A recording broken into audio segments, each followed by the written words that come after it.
Well, this one has got me really wound up.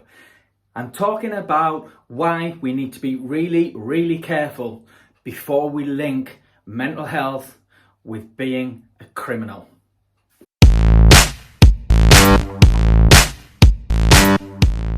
Okay, so this video is inspired by a report I saw on the local news.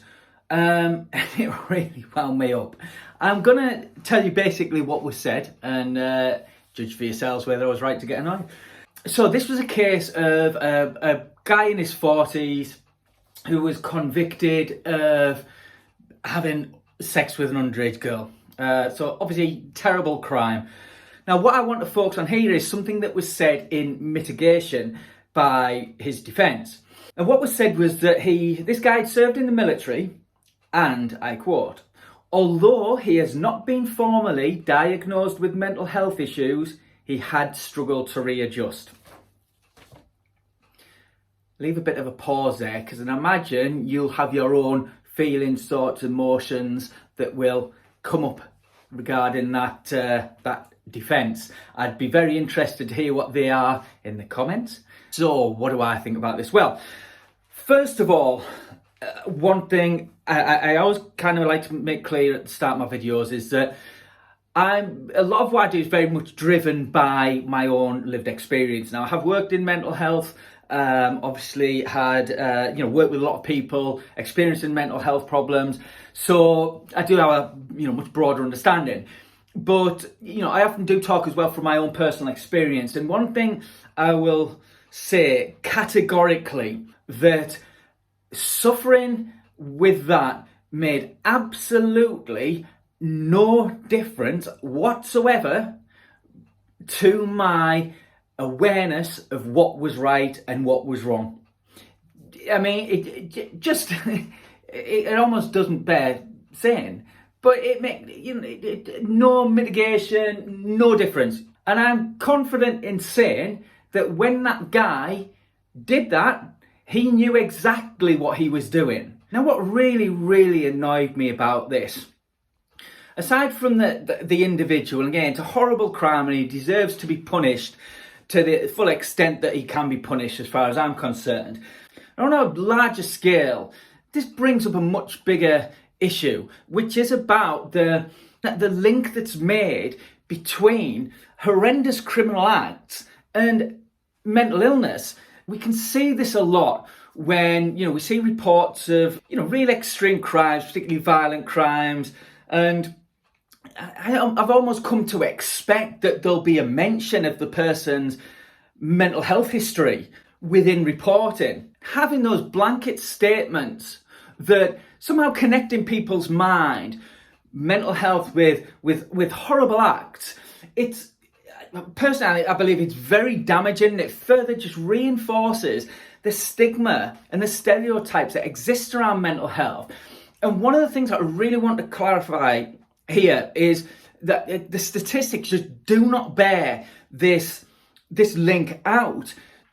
Again, there may be cases where mental health has had an impact. And this is not to say that, never anywhere someone commits some horrible act because of their mental health at the time.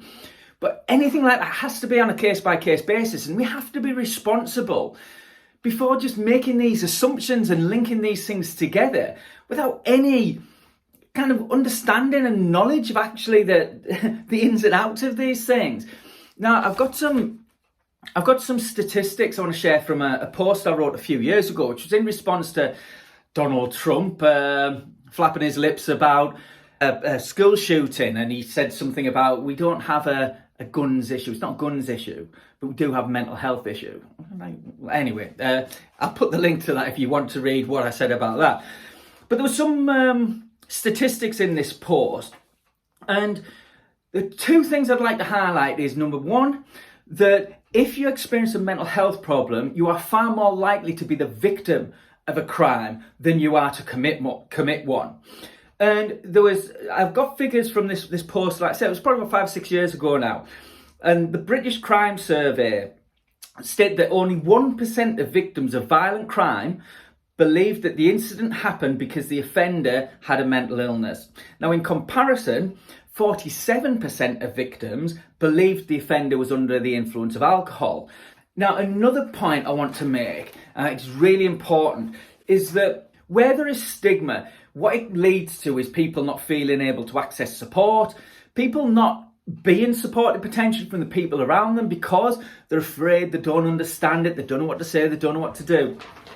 And that's so damaging, particularly when you realise this, which is that people with mental health problems are much more likely to harm themselves than they are to harm anybody else. So getting help and support is so important. Now, I'm sure I don't need to say this, but if there's a lot of stigma and misconception and fear around something, it's much harder for an individual to speak up about struggling. And that can lead to fears that we have about, we may lose our kids if we're a parent, for instance. I know it's a common fear that people have when they experience mental health problems. And there's another statement I want to share that I found very, very eye-opening when I first came across it, that if you're a male aged between 20 and 49 and living in the UK, the biggest threat to your life is you. We know now about the extent to which male suicide is a problem, how it's the biggest killer of men under 50. That's the thing that we need to be concerned about and need to really get to grips with and tackle and do more to address. And so for me, this casual linking of mental health with despicable acts, it's just not on. Now, I've done another video, and again, I'll link it to this, about this idea that somehow people are seeking attention when they say they have mental health problems. But we don't pretend. No one wants to be labelled as mentally ill. I mean, it's not a socially desirable characteristic to have, is it? And it's things like this that kind of feed this notion that people somehow use mental health for other ends. And it's just so irresponsible that it's just tossed in like that. So it really, really annoys me that, in something like this, that, something so serious, how mental health is just casually thrown in there. And I feel that it really needs to be spoken about and challenged. And it just goes to highlight how there needs to be, again, so much more work done to really understand mental health problems across the wider population, and to really dispel a lot of this kind of rubbish that gets written and that gets spouted from people that, are ignorant. Because I'm sorry, if you understand mental health problems, you would not be saying that in that circumstance. And I'm always conscious there may be exceptions. There may be people who have done terrible things and there can be a direct causal link identified with a mental health problem. And even in those cases, I would suggest that there'll be a lot of other factors at play. If you like this video, then please do subscribe to follow my channel for further content. Hit the like, share with anybody that you feel might be interested. And I'd also love to hear your comments on this, because I understand that this can be a kind of contentious issue. And I would really, and again, I'm always conscious that there's always other viewpoints, other perspectives. I'd very much like to hear yours. Thank you. Now, what really annoyed... he hadn't been diagnosed with a...